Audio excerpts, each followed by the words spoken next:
Hello and welcome to Create a Learning Site, the place to go deeper in your study of the Bible. This is Lorenz, and in this issue I'm going to take a fresh look at the rhetorical structure of Romans 1 through 8, and I will wrestle with the question, who is the wretched man in Romans 7? Now, Paul's epistle to the Romans is a book I taught quite a bit during my early years in the School of Biblical Studies, but not much at all in later years. In the course of a school, one cannot, unfortunately, teach every great book in the Bible oneself. Other staff want their share of teaching, and even the most passionate teacher at some point runs out of energy. So for those intermediate years, I had to make do with the likes of Revelation and Isaiah. Over the past few years, however, I have been asked several times to teach Romans again. My relative absence during the years in between enabled me to take a fresh look once I started to prepare for these lectures, which turned into some valuable gains and a fresh understanding I'm going to share in what follows. So, in this issue of Create a Learning Site, I share new insight I have gained into the structure of Romans 1 through 8, with a special focus on chapter 8 and the wretched man there. I'll also explain what this has to do with the Titanic, and I think this new look at Romans really helps to make sense of what Paul is doing in these chapters. Before I continue, I should mention Ben Witherington's commentary on Romans, since quite a bit of what follows was triggered by his book. You can find the reference in the actual letter on the site at www.wilrens.org.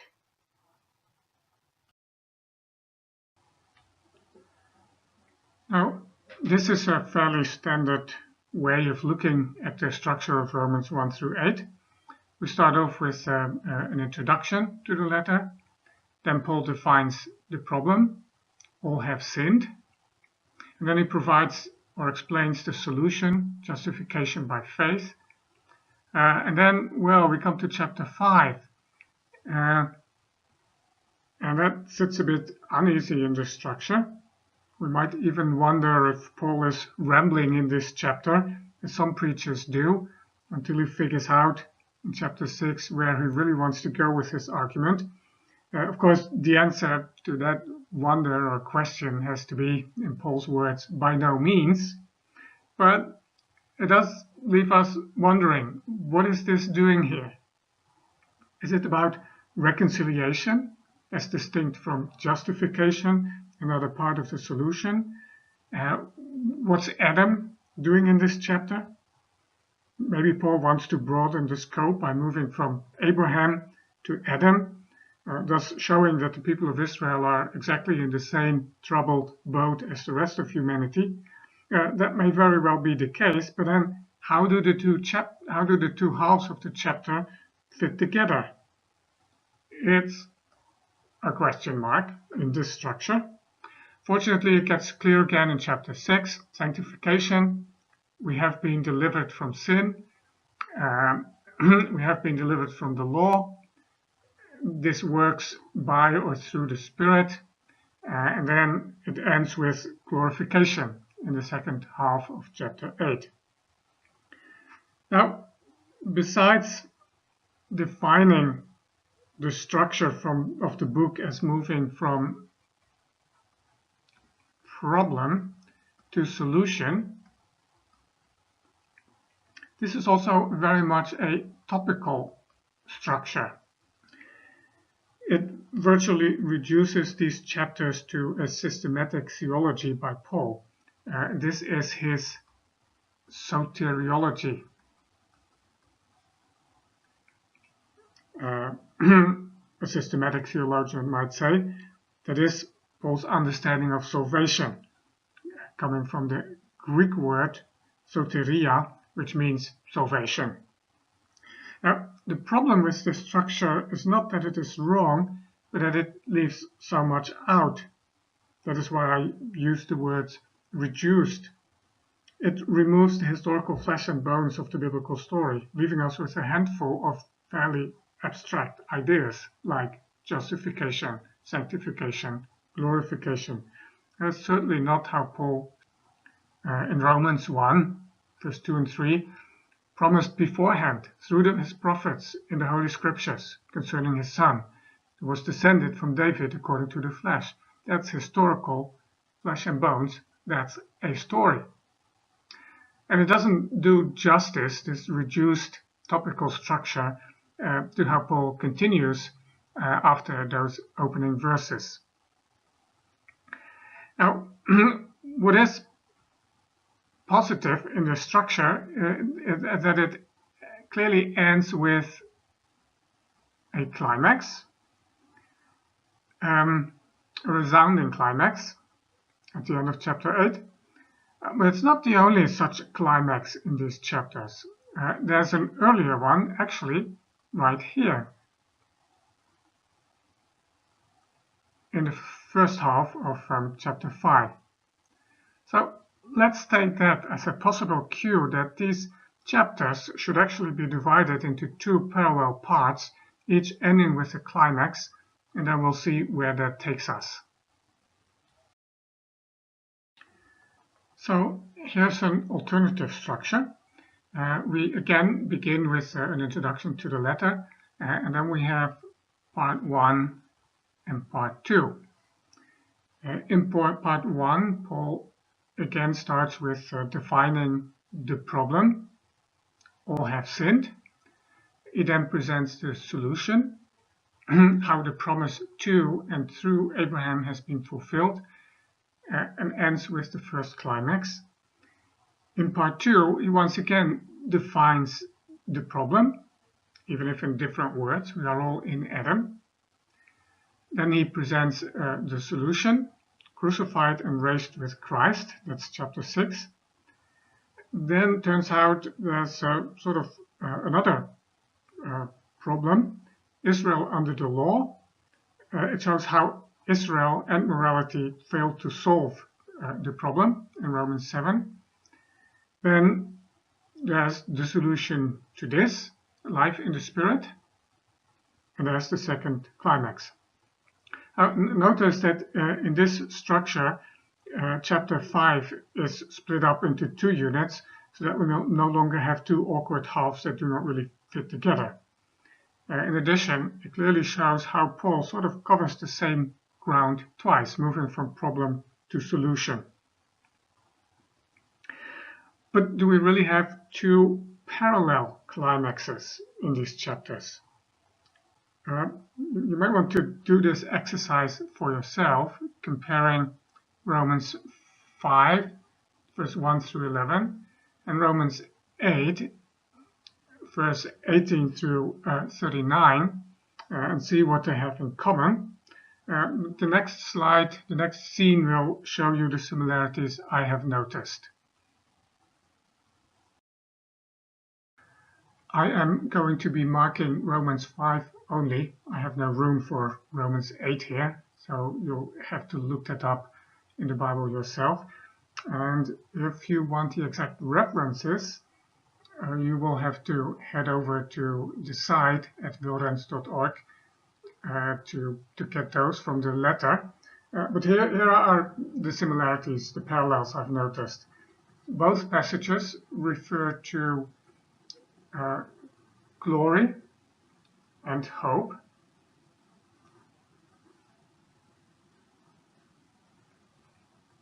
They focus on the future. And in doing this, they both affirm the absolute security we have in or because of Christ.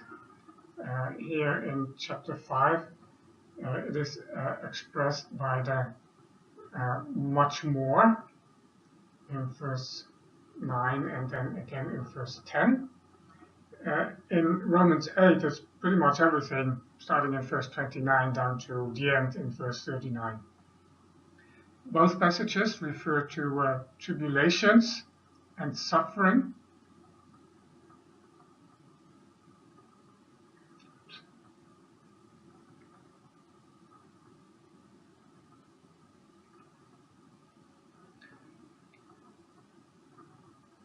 both speak of perseverance or endurance in this passage. In light of the future glory and hope, this is the necessary and logical response to tribulation and suffering. In both passages, the Spirit is present and presumably is there to help us in this. In both passages, this has everything to do with the fact that Christ died for us.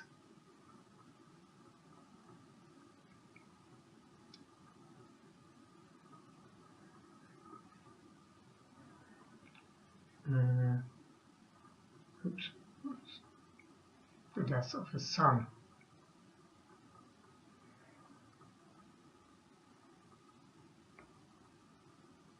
And behind this is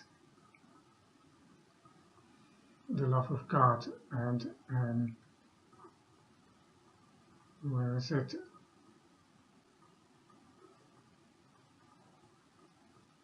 Here in verse 8, God shows his love for us. That's why Christ died. Now, taken together, all of this has a parallel in chapter 8. It's just too much to be a coincidence. Obviously, Paul wants us to understand that his argument comes in two parallel parts, covering the same ground twice, even if in different words and images. Why the second look, and what differentiates it from the first? Foundational for the second part of Romans 1 through 8 is what Paul puts down in the final 10 verses of chapter 5, the contrast between Adam and Christ. Even though Paul will not refer explicitly to Adam again, and even though he does not even use the phrase in Adam in Romans at all, that's only in 1 Corinthians 15, it is this contrast between in Adam and in Christ that shapes the remaining chapters of part 2.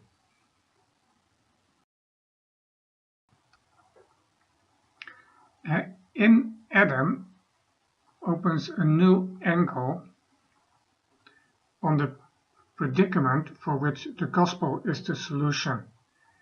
Sin is not just an individual problem consisting of bad choices that we might solve by promising to make better choices from now on. No, sin is a power that won't let us go.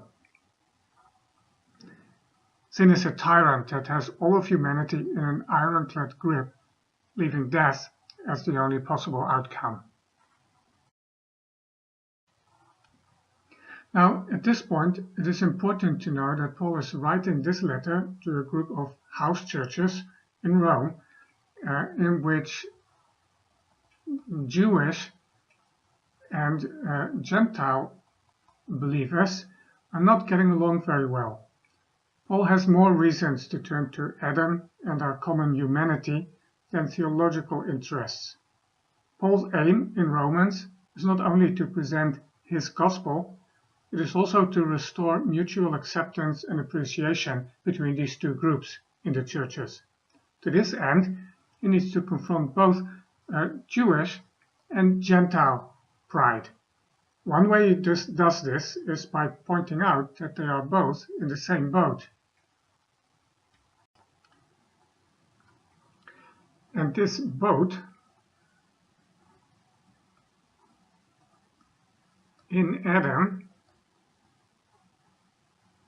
is a total shipwreck rapidly heading for the bottom of the sea, the original Titanic.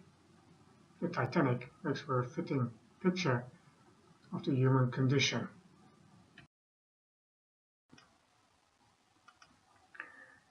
Although the in Adam and in Christ framework is relevant to both Jewish and Gentile readers in Rome, it does have a special application for the Jewish readers. Crucial is not whether one is in Abraham In fact, this is not a category at all.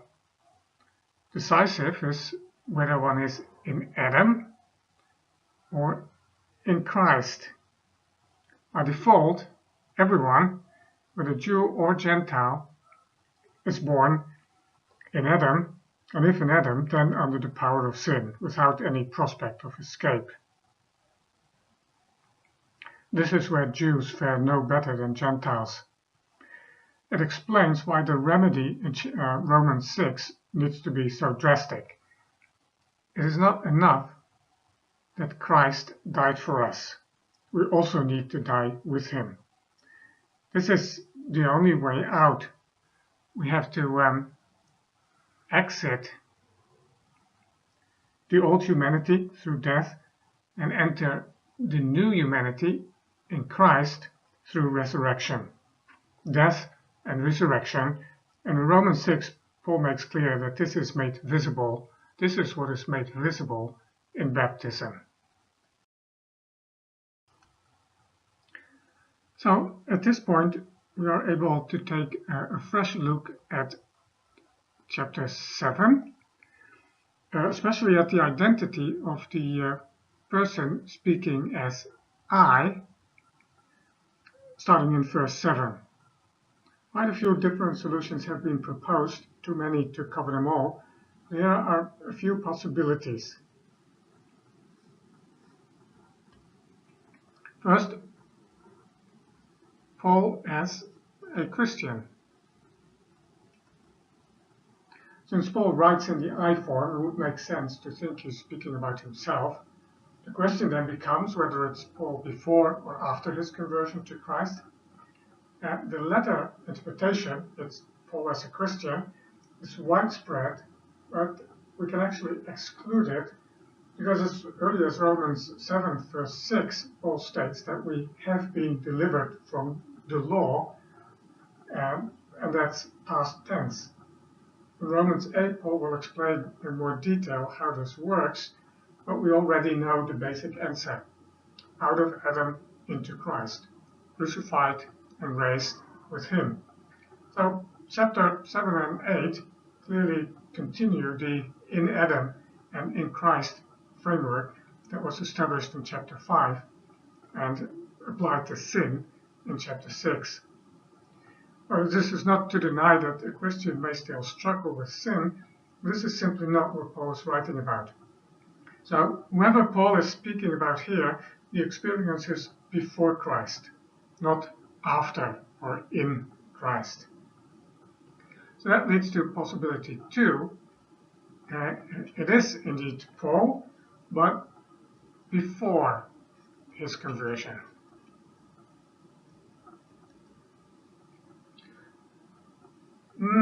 Although Paul may have struggled with certain parts of the law in his pre-Christian life, it's not clear that he's referring to this here.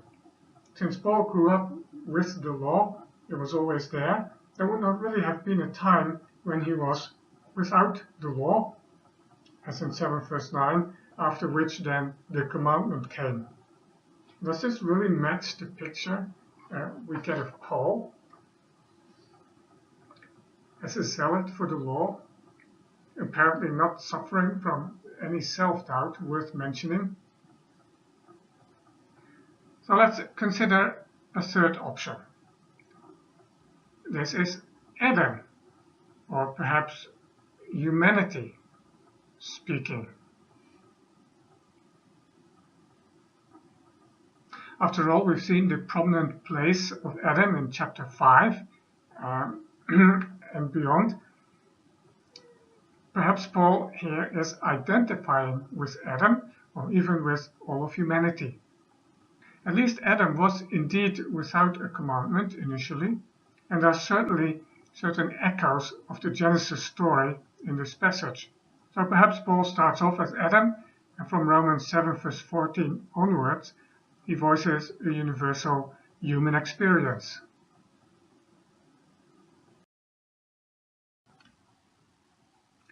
This is the relevant passage from Romans 7. Let's take a quick look at some echoes from the Genesis story. First of all, it says here, when the commandment came, sin came alive and I died. Of course, that we may well understood that as a description of Adam's experience. And it says about sin that it seized an opportunity through the commandment. This, of course, reminds us of the role of the serpent in the Garden of Eden. Here again, sin, seizing an opportunity through the commandment, deceived me, and through it killed me. It does sound a bit like that story in Genesis 3. So, is this Adam speaking? Well, the actual commandment that Paul refers to is, "You shall not covet." Does not really match the prohibition in Genesis 3.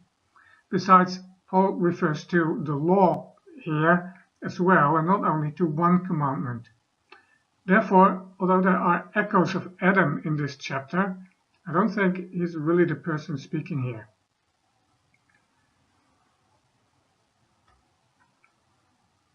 I think Paul here has the people of Israel in mind. The people of Israel under the law. At least in verse 7 through 13. Something may change in verse 14, as we'll see in a moment. He's speaking as a representative of the nation and is doing what we call an impersonation. In the context of Israel, it does make sense that there was a time without the law and then the commandment came at Mount Sinai. Even though this commandment was in and of itself meant as an instrument of life, the presence of sin in Israel prevented it from having that effect. Instead, the commandment brought death. There was one positive and useful outcome. It brought out into the open the very sinfulness of sin, its whole ugly face, leaving no illusion as to its true nature. It also demonstrated our inability as humanity to save or improve ourselves. And this is where Adam comes in again. Paul describes the historical experience of Israel with the law as a replay of Adam's fall, with sin playing the role of the serpent. Israel was supposed to be the solution to Adam's sin, the agent to bring God's salvation to the world, but ironically, a bitter irony, repeated Adam's fall, since sin proved too strong and too cunning. It is difficult, then, to be certain whether from verse 14 on, Paul is still impersonating Israel. More likely, he has switched to speaking as a representative of the whole human race. The shift from past to present tense in verse 14 certainly indicates that something has changed.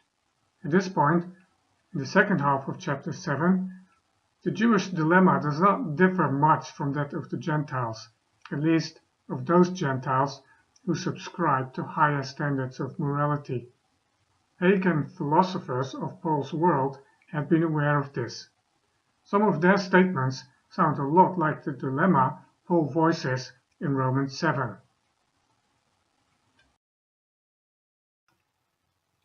First, Paul, from Romans 7 verse 19.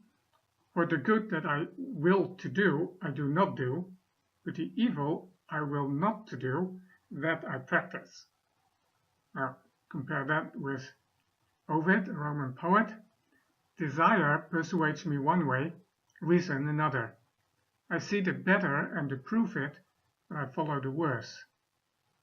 And then Epictetus, what I wish I do not do, and what I do not wish I do. So as before, this leaves Jews and Gentiles in exactly the same boat, and it's a worse version of the Titanic. O wretched man that I am, who will deliver me from this body of death? Well, you know the answer by now. And this is where Paul's exposition is eminently practical. Neither the law nor ethics suffice to turn us into better people. The road to moral improvement is not to try harder, but to reckon ourselves dead to sin and to live according to the Spirit. That's it for this issue.